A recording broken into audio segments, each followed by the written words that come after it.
Okay, guys, it's right at 10:15. I'd like to welcome you to our session on learning cybersecurity. Welcome. Welcome to our education summit for computer science. This session, of course, will be facilitated by Mr. Kevin Knowlton. He is the Director of Academy Research. Did I get that right? Did I butcher that up? That's close. Director of Academic Outreach. It's a hard Outreach. title. I know it's a Okay. weird title. Kevin comes to us from Louisiana, and is with cyber.org. So at this time, I will turn it over to Kevin so that he can provide you with valuable information regarding cybersecurity. Welcome, Kevin. Thank you, Mrs. Dean. I greatly appreciate it, and I'm very excited to have this opportunity to share with you all. I put a question in the chat for you all that I'd love to know what grade level you teach. Obviously, I want to make sure that I'm actually speaking to you. And so the very fact that the conversations that we'll have, I want to make sure it's relatable to you. So drop in the chat and ask questions in the chat. Keith George is there. I see Keith, a great member of an incredible project that I'll share with you a little bit about in my presentation. So Keith, it's good to see you, my friend. There's a Kevin in there. All right, Kevin Horton. Good. That's a good name. I like that. It's a good name. So keep dropping in there what you teach, what grade levels you teach, and then what I would love to do also is to see a lot of questions drop in there. So please interrupt me. Please pause and ask questions and about anything that I say.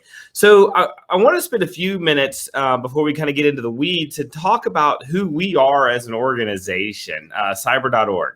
And I don't want this to come across as a sales pitch or anything like that, but different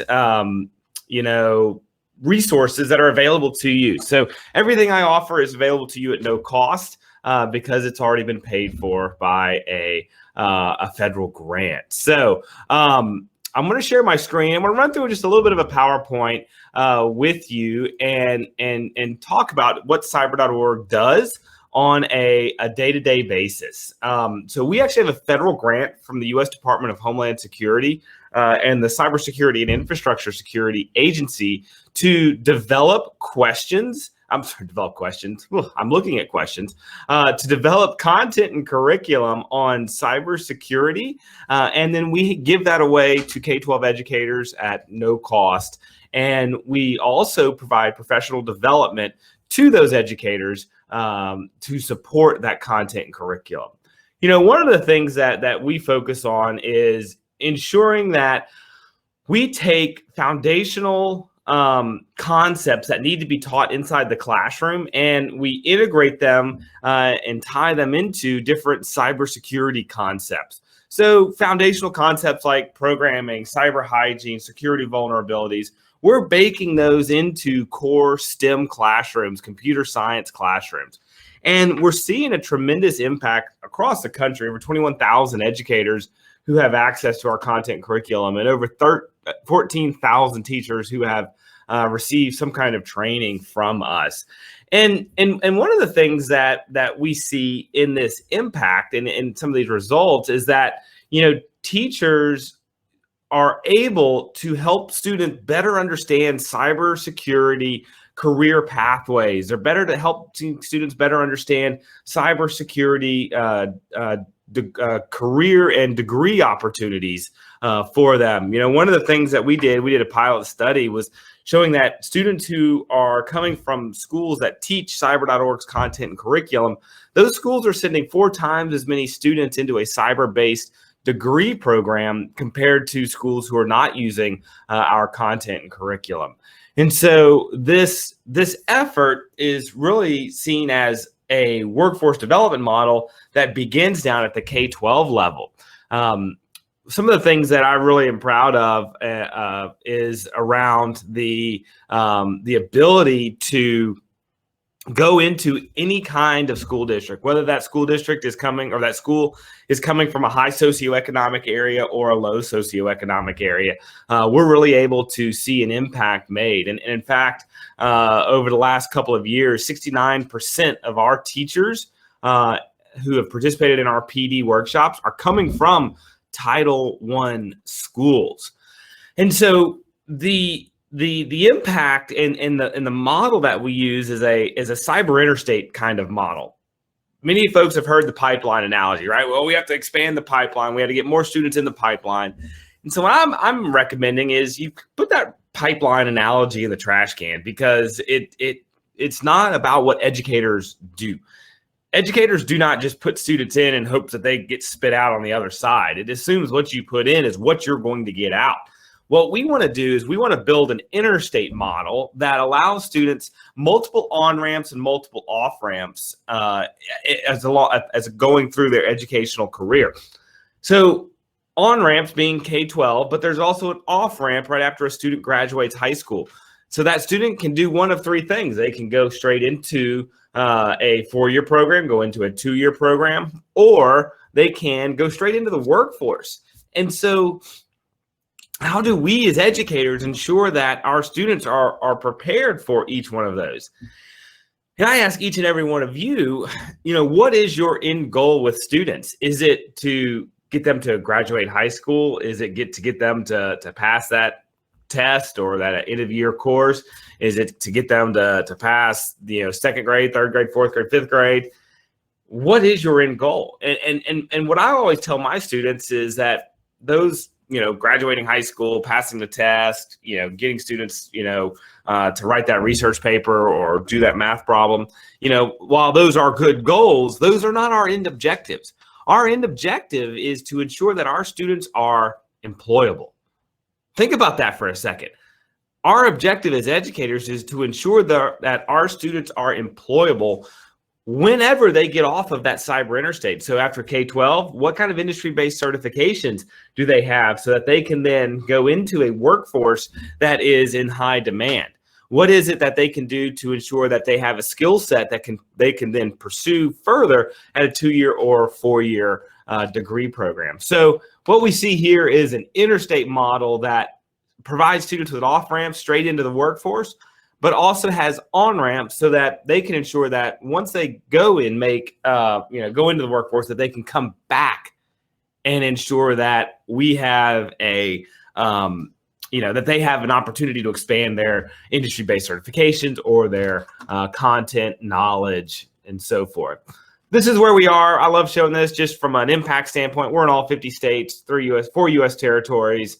Over 3 million students reached, and we've got some incredible partners. The Girl Scouts, probably some of you know that the Girl Scouts have released their cybersecurity badges. We wrote those in partnership with the Girl Scouts and Palo Alto networks. We have do a lot of work with military installations, DoD. We do a lot of work with HBCUs to ensure that, from a diversity standpoint, that we're increasing those students into the cybersecurity workforce that's predominantly white male right now, which is a huge problem. So we're ensuring that we're diversifying this workforce, both from a gender standpoint as well as a racial standpoint. So, but here's what I want to get into the weeds, right? This is where I want to really spend the bulk of our time today showing you how, right? The session title is How Do We Integrate Cybersecurity at these different grade levels into your computer science curriculum. And one of the things that I want to showcase with you is ways in which we can do that. So one of the things that I'm going to do is stop sharing my screen for a second.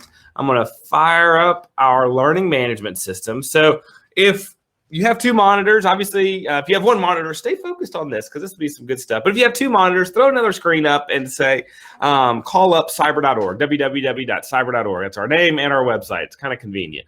And go ahead and click sign up on the top right corner.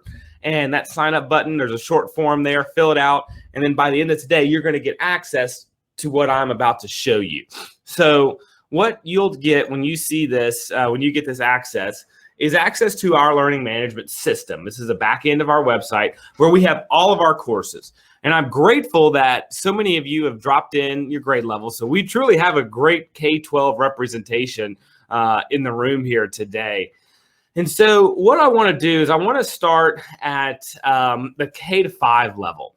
And at the K-5 level, I want to show you some of the computational thinking content, but I also want to show you some of the cyber fundamentals content.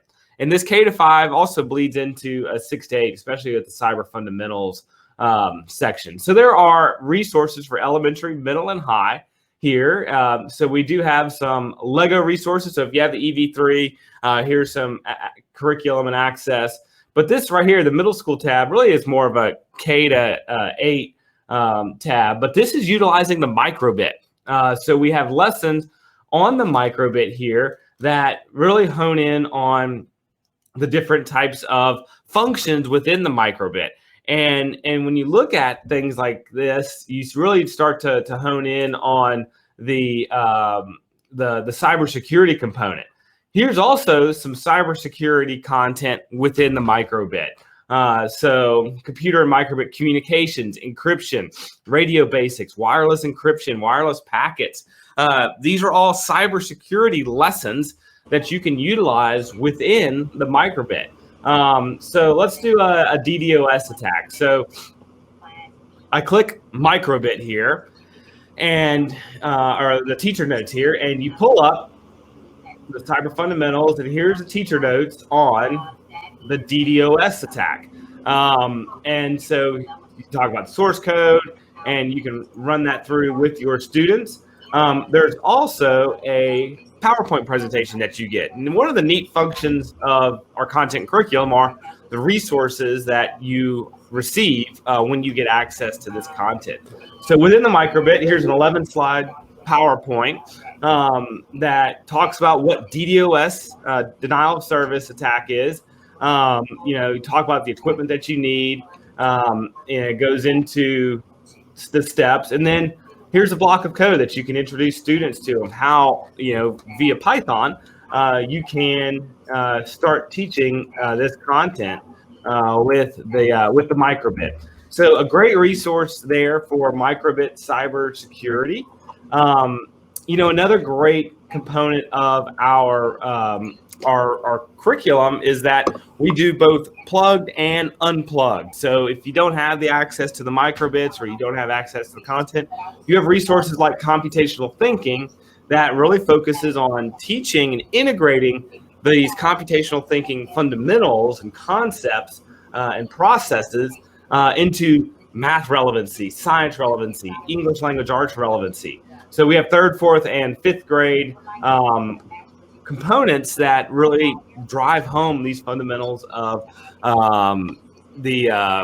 computational thinking. So again, you get the opportunity to pull open the lesson here. It really takes a deep dive, and this lesson right here actually has the Hershey's chocolate bar as a foundation, and who doesn't love a good Hershey's bar? So talking about decomposition, talks about all the elements of computational thinking. Again, another really good resource for you there. So that is more at the elementary level. As we got to go into the middle school level, we have cyber fundamentals, but we also have a course called cyber literacy. And this is probably for your upper middle school, lower high school content. And it utilizes a robot platform called the Cyberbot. So I don't know if you can see the Cyberbot there. So it's a little device that Parallax makes for us, and we talk about the different fundamentals of robotics, and we teach Python programming language. So many of the things that you're teaching in computer science, we tie in into this cyber literacy course. But another component of this cyber literacy course is the cybersecurity element. So we talk about artificial intelligence, ethics, malware, and network attacks, cyber bots, passwords. These are all components and elements that we're teaching that are cybersecurity based, but also tie into that cyberbot that we have available. Now, one of the things that we share with you all is that all of this curriculum and content is available at no cost, but we also talk about some of the equipment, right? And the cyberbots. We do technology package giveaways all the time. Part of our federal grant is that we want to ensure that Title I schools in rural communities have the opportunities to begin teaching cyber and computer science and cybersecurity. So we do these technology grant giveaways that will allow a teacher to receive cyberbots classroom set, whether that's 10 to 15 cyberbots. And we give these away quarterly. So when you sign up for a curriculum, you'll get access to our newsletter, which then you get all the information on when those technology giveaways will take place. Another interesting course that's great for middle and high school both is our Cyber Society course. This is a great unplugged curriculum that requires no technology. But one of the things that I want to point to your attention is the Cyber Society, the ACES content. So AICS, which stands for Analysis and Investigation Through Cyber-Based Scenarios. This is a tabletop activity. And so there's different modules, and I'll walk you through some of these modules. And one of my favorite ones is Module 2, Catch the Leakers.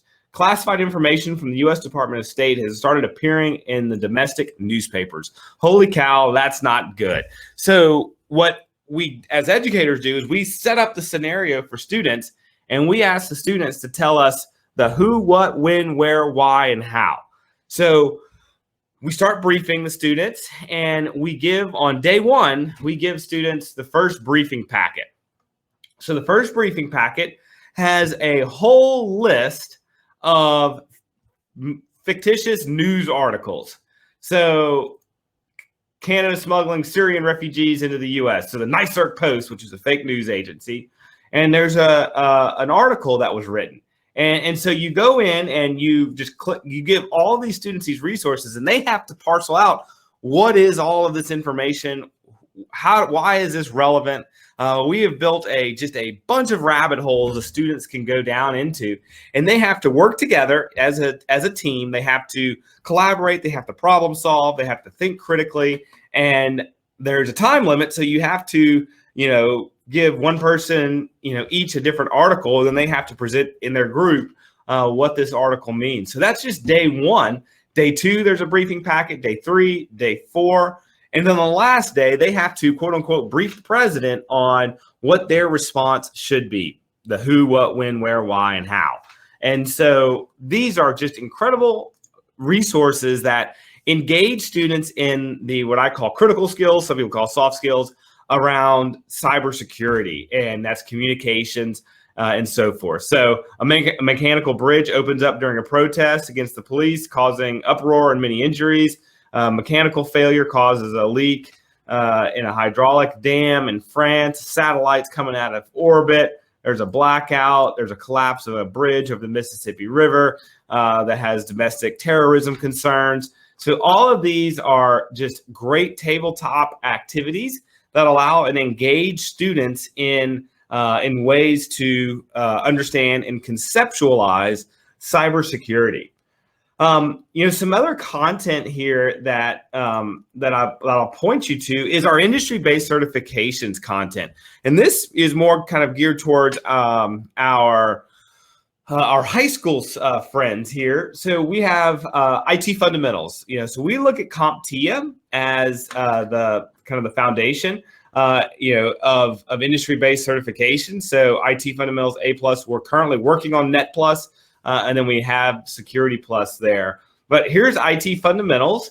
And we have the support materials. We have CompTIA's objectives.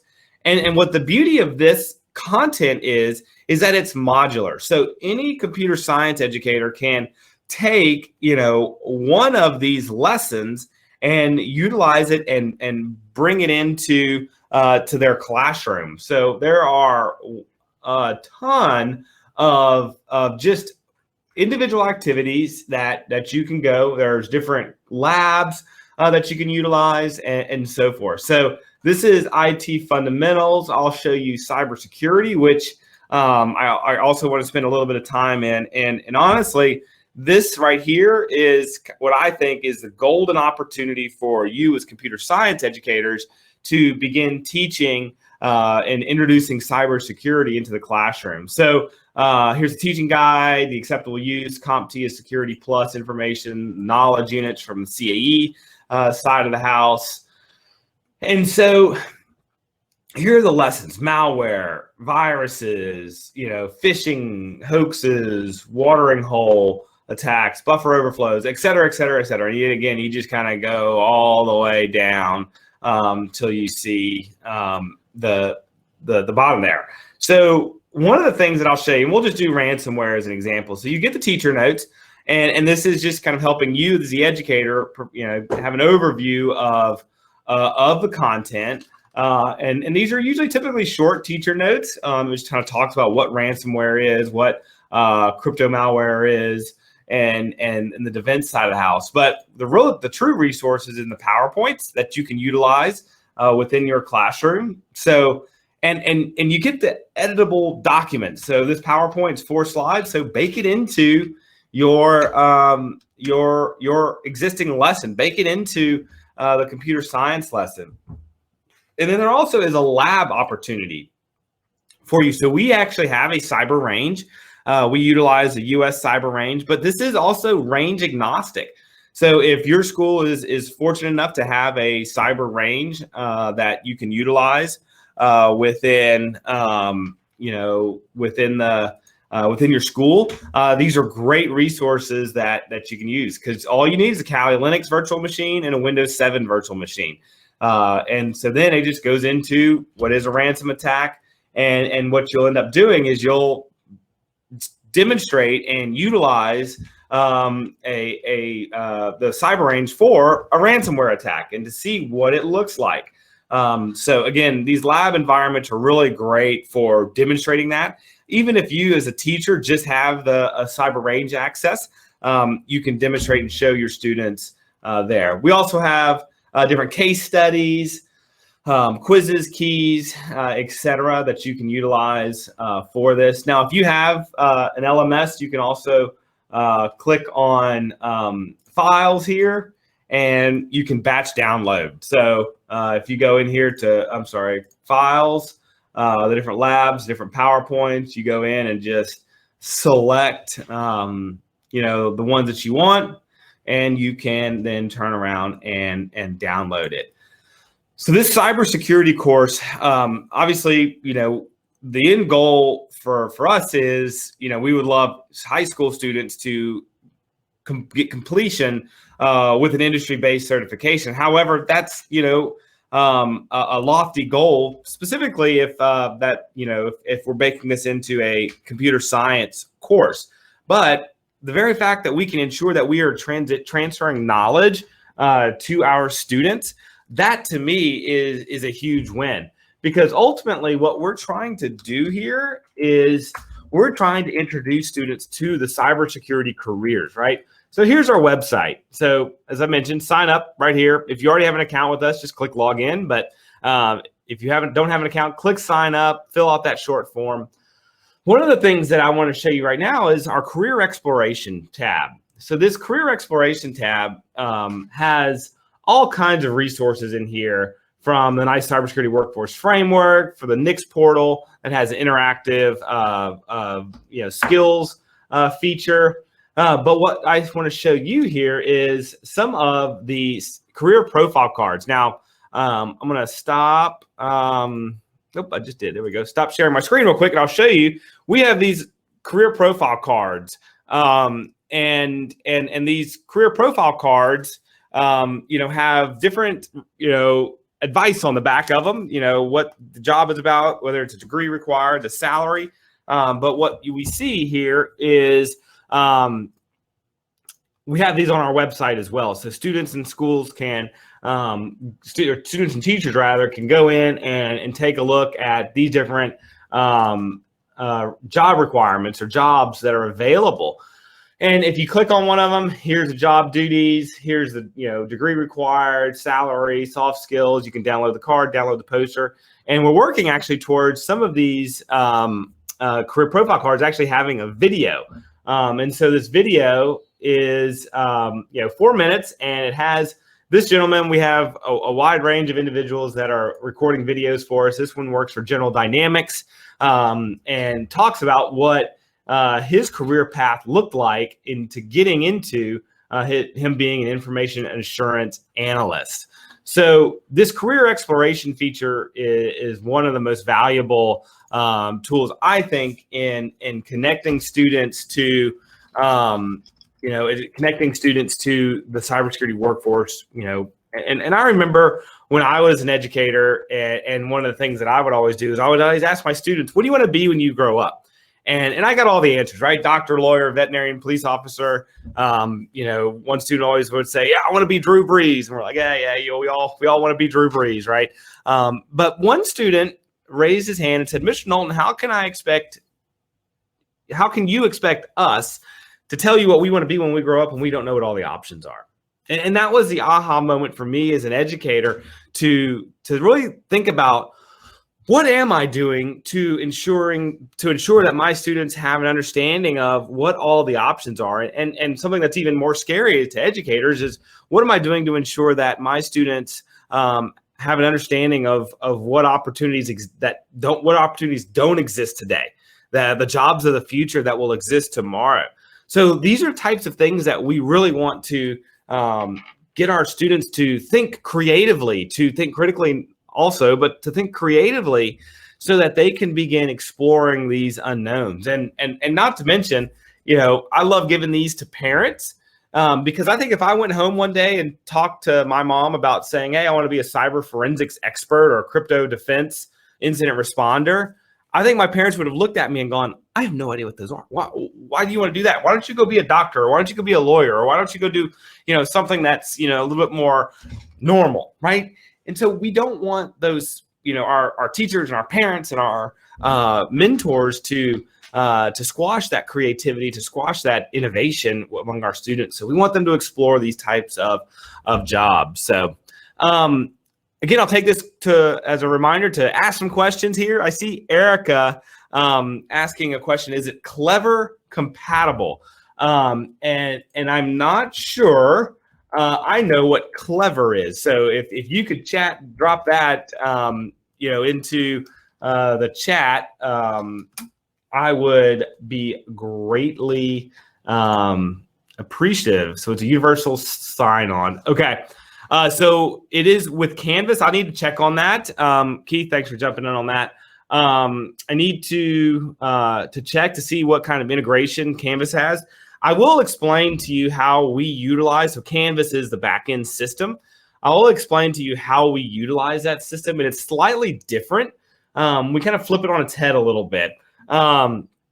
We utilize Canvas almost as a content distribution channel. So my team of curriculum developers are the quote unquote teachers in Canvas, and every teacher in America are the quote unquote students in Canvas. So we utilize that system for educators to get access and to download whatever files and PowerPoints and resources that they need. And then they turn around and put it in their own classroom management system, whether that's Google Classroom or if they have Blackboard or Moodle or their own Canvas instance. So we can't get access to students. So that's why we create that little buffer right there. So we don't have to comply with the student privacies, or we don't have, I shouldn't say we don't have to comply. That sounded kind of bad. We don't have to worry about the legal implications of us getting access to student records, student informations, and so forth. So I hope that helps, Erica. But I will take a look and we can have a conversation offline about what the integration into Clever looks like. So kind of coming on to the, kind of rounding this out, from a curriculum standpoint, one of the things that I want to really emphasize with you all, especially at the lower age level, is that creating a relevancy for cybersecurity or a context of cybersecurity. And I use this example everywhere I go, is in that, if you're a math teacher and you're teaching subtraction, you're teaching 5 minus 3 equals 2. One of the things that we have to really focus on is, how are we teaching that concept? When we talk about word problems and we use, apples as an example, Sally has 3 apples at the house. She has 5 friends coming over. How many apples does Sally need to go out and buy? We have to really ask ourselves, why are we using apples in that case? Why are we using apples? Because students know what apples are. My challenge to each and every one of us is to change the context to something that will be, inquisitive to the students, that will expand the students' foundational understanding of cyber, and change apples to gigabytes. And use this story. Sally has a computer at the house that has 3 gigabytes of memory. She has this really cool program she wants to run that requires 5. How many gigabytes does Sally need to go out and add? By changing apples to gigabytes, what we do is we change the conversation in the classroom. We talk about how gigabytes and your computer memory is like your brain, right? And if I'm talking to Keith and I'm telling Keith, the sky is blue, the clouds are gray, the dogs bark, the cats meow, and then Erica comes in and asks Keith to do a long division problem, Keith's not going to be able to focus on the problem at hand, because I just keep inundating him with information. Now, that represents a DOS attack, right? A digital denial of service attack. That represents a cyber attack that could potentially happen to a computer, and how it could bring down a computer. So by the very nature of changing the context of the content, we're able to introduce and begin having conversations around cybersecurity that leads to further expansion of our students' minds. We build a frisbee out of a frisbee, or a harp out of a frisbee and fishing line, to play a series of notes, and we're talking about sound waves, frequencies, wavelengths. And as a student plays a series of notes, that they unlock a safe that contain encrypted documents. So we get a Pringles can and a piece of paper, and we start building an Enigma machine out of that Pringles can and that sheet of paper. And we start teaching students the importance of encryption and decryption, and how the history of the Enigma machine really played a pivotal role in World War II and in the history. So we're bringing the history elements together. We're bringing the computer science elements together. We're bringing the science elements together, and we're bringing the cybersecurity elements together. This cross-curricular mindset is really what has been a proven model of success for us as an organization from a curriculum development standpoint.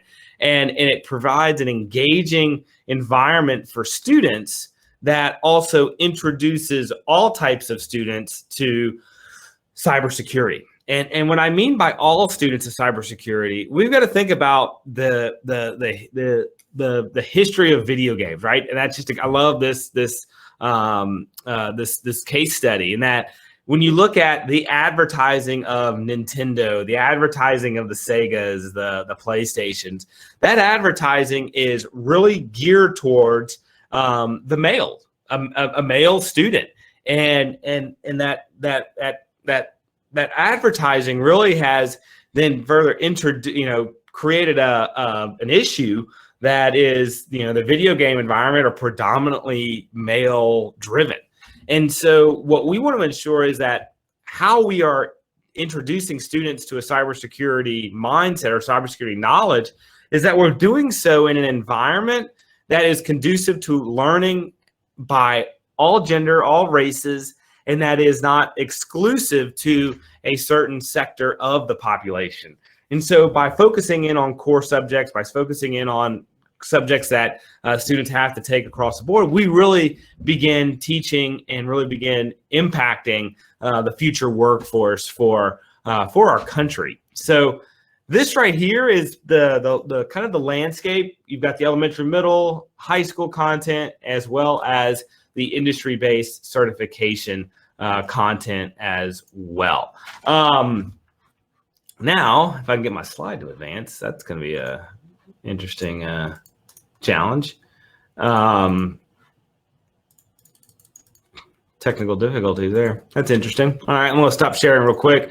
If not, if I can't get this thing to come up and work, what I will do is I'll talk to you about a couple of the different projects and the initiatives that we are undergoing right now. One of the major projects that we have going on right now is our cybersecurity standards project. And this is something that really is an interesting project, and Keith is actually on the writing committee for that. And so our cybersecurity standards initiative really came out of a need that we saw from different state departments of education, as well as different educators in the space.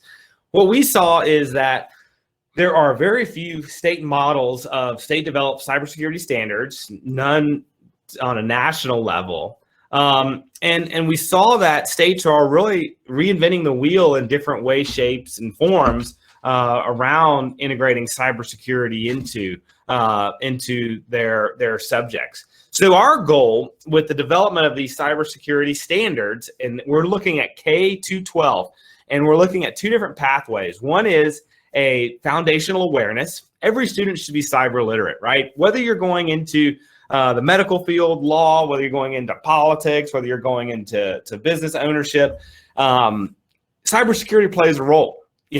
Agriculture, is another one that, blows people's minds, that cybersecurity is such a huge component of agriculture. So no matter what, you do for a living, cybersecurity plays a role. So we want every student to be cyber literate. That's my goal. That's one of the goals of our organization, every student cyber literate.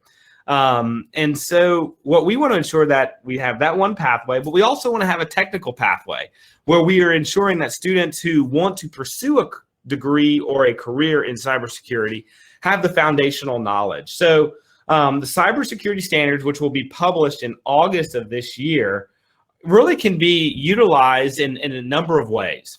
The first way is full adoption. So if a state wants to fully adopt K-12 cybersecurity standards, they can also adopt them in a way that is integrating them into existing computer science standards. So if a state is redoing or revamping or updating their CS or digital literacy standards, they're able to take bits and pieces of the cybersecurity standards and bake them into to their state standards. Also, and this is a unique approach that we've seen a handful of states take, is integrating them into math, science, and ELA social studies standards. By this, we're really focusing on ensuring that every student is cyber literate and that we're taking foundational cybersecurity very seriously, and we're introducing them to all students K-12. Another way, and this really kind of came out of several conversations with educators, it's our goal that these cybersecurity standards really will provide a guide for educators who are wanting to bake in cybersecurity, but they don't know where to start, right? So at the elementary level, what are some concepts around cybersecurity that I need to teach at the middle school level, at the high school level? So these cybersecurity standards will be great for CS educators in that, okay, if they want to integrate cybersecurity into their lessons, what content do they need to cover? What resources or what curriculum, what concepts do they need to bake into their curriculum? So these cybersecurity standards are going to be published in August. There's going to be an open comment period this summer that we're going to invite you all to be a part of. And then we're going to start, working to implement these standards at the state level, at the district level, and at the teacher/school level. So these standards, as long as you get access to our curriculum, you'll be a part of our newsletter, and you'll get to talk or to get to find out about these different resources. We talked about the career profile cards. Go check those out. One of our big focuses, as I mentioned earlier, is closing the gender gap. This right here, this picture is our first cohort of Girl Scouts who earned their cybersecurity badges. This is the Louisiana governor right here. This is an assistant director at CISA. They flew in, drove in for the day to hand out the cybersecurity badges to these Girl Scouts in northern Louisiana. The impact, I can go into these details. I can go into, the emphasis, but what I want to really focus in on is help students understand cyber pathways. That's so important by raising that awareness, by, ensuring that students are really taking a deep dive into becoming cyber literate. And comfort is a major thing, right? Put yourself in the shoes of the students. And you know that if I'm not comfortable with something, I'm not going to really pursue it. So ensuring that we are helping them understand those pathways and understanding those opportunities that they get. So the very fact that we are increasing confidence through our professional development of cybersecurity careers, what cybersecurity professionals do, what the skills that are needed, and how they get started with a cyber career. That's some of the important components as certain elements of our content does. And here's some stats right here. Just as I mentioned before, high schools teaching cyber.org's content curriculum are sending 4 times as many students into a cyber-based college or university degree program. This, to me, is a huge testament to the fact that we are introducing students at an early age and that we are ensuring students have a foundational knowledge that they can make informed decisions about what they want to be when they grow up. So here's my contact information. Please reach out to me for any questions that you might have. I'm happy to answer any questions that you have now. If you want to jump in and ask to speak, I'll open the floor to you. Or if you want to type it in the chat, I'm happy to do that as well. Let's see. I'm gonna kind of come through the chat here. Key says I say AETC. Yeah, if you want career profile cards for your students, shoot me a note. I'll be happy to send a handful to you. I can definitely send you some, Keith, for door prizes and such. So if you need anything, your support, if you need support for your classrooms, one of the things that I can't believe I didn't mention this, but I'll bring it up real quickly here. If you look at our website, there is a professional development tab. So click professional development, and then go down here and attend a workshop. All of our workshops are free. You can find a topic. So cyber society, this is the analysis and investigation through cyber-based scenarios. There's self-paced workshops that are asynchronous. So you can just go and then you have a month to do it. Web application attacks for high school educators. There's a cybersecurity boot camp. This right here is a week-long boot camp during the summer that is strictly dedicated to cybersecurity. You're going to take a deep dive into the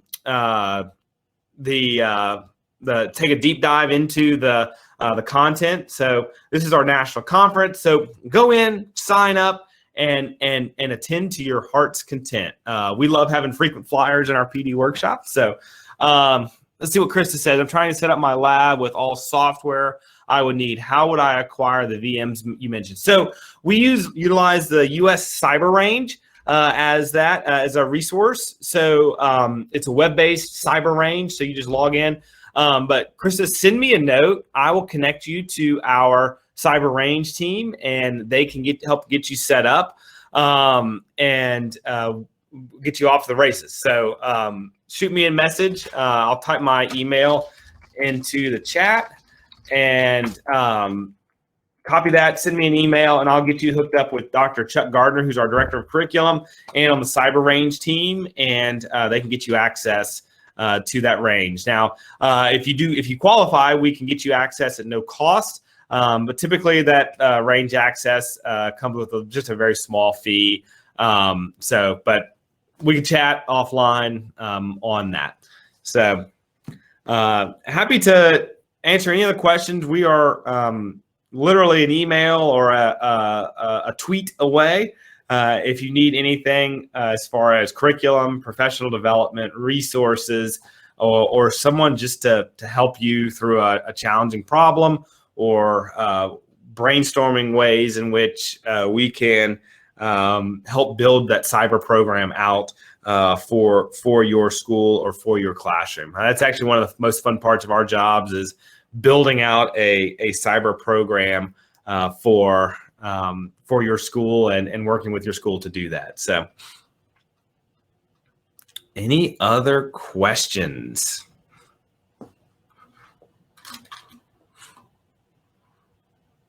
Going once, going twice?